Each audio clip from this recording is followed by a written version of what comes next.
सुबह 12 की स्टार्टिंग में हम देखते हैं कि गाओगी बीशिंग को अपने साथ उस जगह ले आई है जहां वॉन्गसेन बीशिंग को प्रपोज करने वाला है, लेकिन यहाँ कोई भी नहीं था। इसलिए बीशिंग के काफी पूछने पर गाओगी ने सब बता दिया कि आज वॉन्गसेन तुम्हें प्रपोज करने वाला था, पर पता नहीं वो कहाँ गायब हो गया। बीशिंग बोली कि तुम मुझे पहले बताती, यानी फिर मैं अच्छे से रेडी होकर आती कोई प्यारी सी ड्रेस पहनकर। तो तब गाओगी कहती है कि तुम फिक्र मत करो, तुम अब भी अच्छी लग रही हो और वॉन्गसेन को सबसे ज्यादा तुम्हारा नेचर पसंद है। बीशिंग यहाँ पर चल रही होती है, लेकिन तभी उसे अपनी मदर की कॉल आई जिन्होंने एक शॉकिंग न्यूज़ दी। इसलिए वो तभी पुलिस स्टेशन आ गई जहां वॉन्गसेन पहले ही था। एक्चुअली लिन ने खुद को अरेस्ट करा दिया है और बॉस ली के बारे में भी पुलिस को सब बता दिया है। मदर ऑफिसर से पूछती हैं कि अब लिन का क्या होगा, तो तब ऑफिसर ने बताया कि फिलहाल वो लिन को सवाल जवाब के लिए लेकर जा रहे हैं। मॉम बीशिंग और वॉन्गसेन को घर जाने का बोलती हैं, तो तब ये दोनों यहाँ से जाने लगे। रास्ते में दिखाया गया कि जब ये दोनों जा रहे थे तो पता चलता है कि लाइट हाउस को गिराया जा रहा है। इसलिए बीशिंग खुश होने लगी एंड बोली कि जिस चीज़ से मैं सबसे ज़्यादा नफरत करती थी फाइनली उसे गिराया जा रहा है। फिर वॉन्गसेन से कहने लगी कि मैंने सुना था कि आज तुम मुझसे अपने दिल की बात कहने वाले थे, तो अब बोल दो। वॉन्गसेन नर्वस होने लगा कि हाँ मैं बताना चाहता था पर बता नहीं पाया, और यहाँ मैं बताना नहीं चाहता हूँ क्योंकि मुझे तुम्हारे लिए कुछ स्पेशल करना है। तो तब बीशिंग कहती है कि छोड़ो और चलो मेरे साथ, तुम्हारे लिए एक सरप्राइज है। और फिर तभी वो वॉन्गसेन को अपने साथ एक जगह ले आई और काउंटिंग स्टार्ट कर देती है। वॉन्गसेन कुछ भी समझ नहीं पाया, लेकिन जब जैसी बीशिंग ने काउंटिंग एंड करी तो अचानक कई सारे बैलून्स इन दोनों के ऊपर गिरने लगे एंड बीशिंग ने अपनी फीलिंग कन्फेस करी ये बताकर कि वॉन्गसेन मैं तुम्हें बहुत ही ज्यादा लाइक करती हूँ, वो भी अब से नहीं बल्कि काफी टाइम से, यानी काफी टाइम से मैं तुम्हें ये बात बताना चाह रही थी, इसलिए चलो हम एक दूसरे को डेट करते हैं। वॉन्गसेन बुरी तरह शॉक रह गया, यानी कि काफी ज्यादा खुश हुआ बीशिंग के कन्फेशन को सुनकर। लेकिन अब इससे पहले कि अपना रिप्लाई दे पाता कि तभी माजी भागता हुआ यहाँ आया और इन दोनों को साथ में चलने का कहता है क्योंकि बॉस ली के आदमी इनके पीछे आ रहे थे। और फिर अब एक जगह आकर माजी ने बताया कि ये सब बीशिंग को ढूंढ रहे हैं, तुम बीशिंग को ऊपर ले जाओ, मैं सबको यहीं रोकने की कोशिश करता हूँ। तो तब वॉन्गसेन जल्दी से बीशिंग को रूफटॉप पर ले आया, पर समझ नहीं पा रहा था कि वो बीशिंग को कहाँ छुपाए कि तभी उसे एक जगह दिखी जहाँ वो जबरदस्ती बीशिंग से छुपने का कहता है। बीशिंग मान नहीं रही होती है क्योंकि उसे वॉन्गसेन की फिक्र है, लेकिन वॉन्गसेन तब भी जबरदस्ती बीशिंग को अंदर बिठाकर बाहर से लॉक कर देता है। फाइनली बॉस ली के आदमी ऊपर आ गए और वॉन्गसेन से बीशिंग के बारे में पूछने लगे, यानी कि उसे धमका रहे थे और मारने भी वाले थे, लेकिन वॉन्गसेन तब भी उन्हें बीशिंग के बारे में नहीं बताता। बीशिंग अंदर से ये सब देख रही होती है एंड वो काफ़ी ज़्यादा डर चुकी थी। उसने पुलिस को इन्फॉर्म करने का सोचा, लेकिन अब इससे पहले कि वो पुलिस को इन्फॉर्म कर पाती कि तभी वॉन्गसेन की आवाज़ आई कि आई लाइक यू टू बीशिंग। तो तब बीशिंग हैरानी से बाहर देखती है एंड उसे पता चला कि वॉन्गसेन बिल्डिंग पर से नीचे गिर रहा है, यानी कि वॉन्गसेन की डेथ का कर्स एंड हुआ ही नहीं था और लाख बचाने के बाद भी वॉन्गसेन की डेथ हो ही गई। बीशिंग सदमे में चली गई ये सब देखकर, और अब इससे पहले कि कुछ कर पाती कि तभी वो प्रेजेंट में वापस आ जाती है, यानी कि अब वो एक बार फिर 2010 से वापस 2021 में वापस आ चुकी है और बुरी तरह शॉक है कि क्या मैंने एक बार फिर वॉन्गसेन को खो दिया है। बीशिंग को वो सभी हैप्पी मोमेंट्स याद आने लगे जो सब उसने वॉन्गसेन के साथ स्पेंड करे थे, कि वॉन्गसेन कैसे उसकी फिक्र करता था, हमेशा उसका ख्याल रखता था और कितना ज्यादा प्यार करता था। और सबसे बड़ी बात ये कि वॉन्गसेन की डेथ का रीजन और कोई नहीं बल्कि बीशिंग खुद है, इसलिए वो काफी बुरी तरह रोना शुरू कर देती है, यानी कि बीशिंग का यहाँ खुद को संभालना काफी ज्यादा मुश्किल हो जाता है। साथ ही पास्ट में एक बार फिर वॉन्गसेन की डेथ हो चुकी है, इसलिए प्रेजेंट में कुछ भी चेंज नहीं हुआ, वापस से सब पहले जैसा हो चुका है।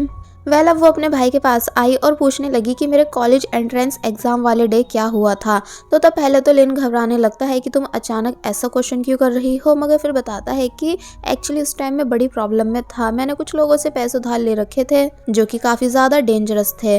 बीशिंग पूछती है कि क्या उन लोगों के अलावा और कोई भी तुमसे कॉन्टेक्ट करता था। तो तब लिन बताता है कि हाँ, मुझे अक्सर अननोन नंबर से मैसेजेस आते थे कि मैं खुद को पुलिस के हवाले कर दूं, तभी इस प्रॉब्लम से बच सकता हूँ, वरना मेरी बहन बीशिंग की जान खतरे में होगी।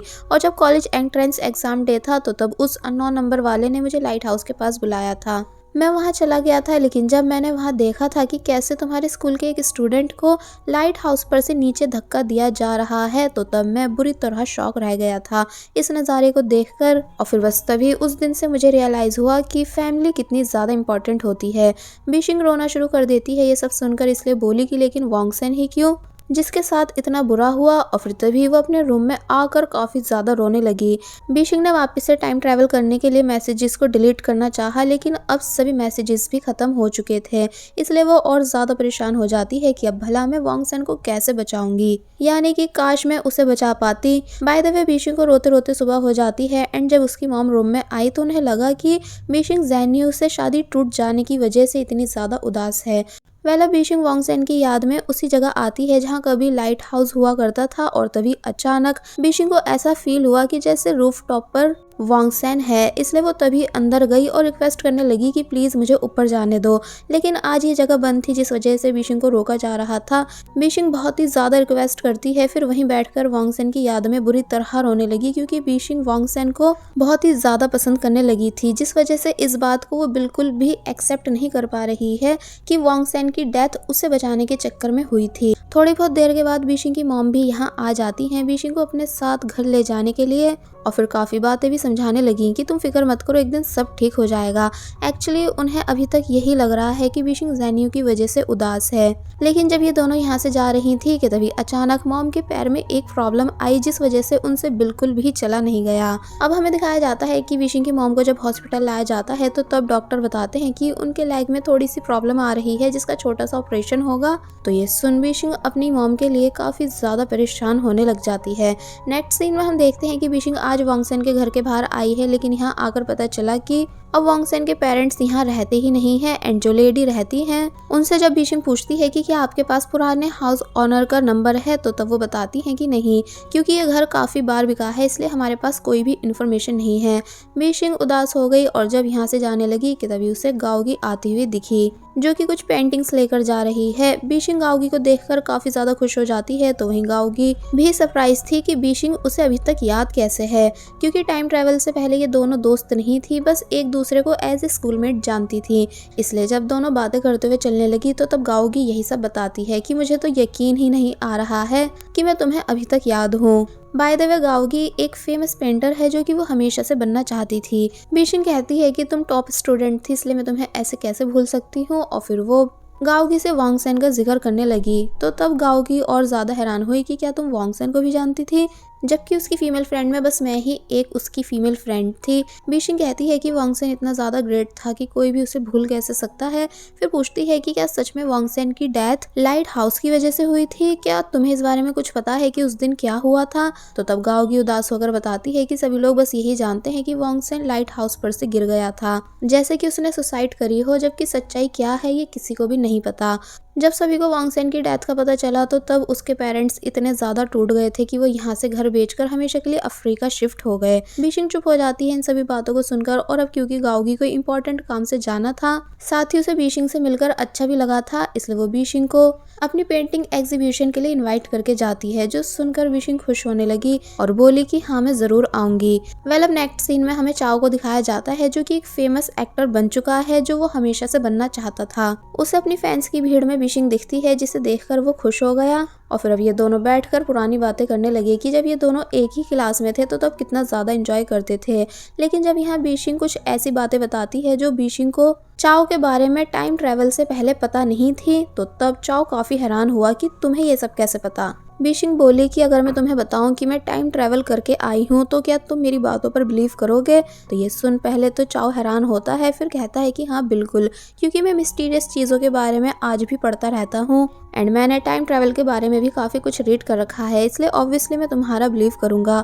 तो तब बीशिंग बता देती है कि हाँ मैंने टाइम ट्रैवल करा था, जहाँ मैं, गाओगी, वांग सेन और तुम, हम चारों काफ़ी अच्छे दोस्त थे। चाओ पूछता है तो फिर तुम वापस अपने टाइम में कैसे आई। तो तब बीशिंग बताती है कि किसी की डेथ की वजह से। चाओ पूछने लगा कि अगर उस पर्सन की डेथ नहीं हुई होती तो क्या तुम अपने टाइम में वापस नहीं आती। तो तब बीशिंग कहती है कि मुझे पता नहीं है, पर बस मैं किसी भी हाल में उस पर्सन को बचाना चाहती थी, लेकिन मैं फेल हो चुकी हूँ। चाओ फिलहाल बीशिंग को शांत कराता है एंड कहने लगा कि वैसे तो मैं वर्ल्ड टूर्स पर रहता हूँ, लेकिन मैं जब तक यहाँ चाइना में हूँ तुम कभी भी मुझसे मिलने आ सकती हो। तो ये सुन बीशिंग खुश होने लगी। वेल अब हम देखते हैं कि आज वो जगह ओपन थी जहाँ पहले कभी लाइट हाउस हुआ करता था।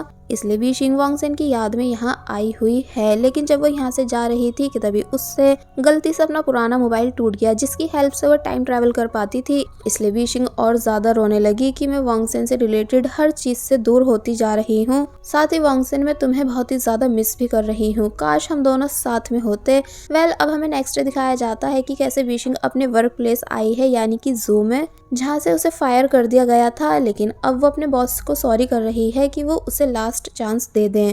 बॉस बीशिंग के काफी रिक्वेस्ट करने पर उसे वापस से जॉब पर रख लेते हैं, मगर फिर पूछने लगे कि तुम्हें तो ये जॉब बिल्कुल भी पसंद नहीं थी, फिर तुम क्यों वापस आना चाह रही हो। तो तब बीशिंग ने बताया, इसलिए क्योंकि अब मुझे समझ आ चुका है कि हर काम का एक मतलब होता है, इसलिए इस बार मैं अपने सभी काम मन लगाकर करने वाली हूँ। अब दिखाया गया कि बीशिंग जब जू में वॉक कर रही होती है तो तब उसको वांगसेन से रिलेटेड काफी सारी यादें याद आने लगी, क्योंकि टाइम ट्रैवल पीरियड में ये दोनों यहाँ अक्सर आते थे। फिर बीशिंग वो टाइम भी याद करती है कि जब उसने वांगसेन के लिए फायरवर्क पार्टी ऑर्गेनाइज कराई थी, तो तब वांगसेन कितना ज्यादा खुश हुआ था एंड उसने विश मांगी थी कि वो मेरे साथ सेम यूनिवर्सिटी में जाना चाहता है।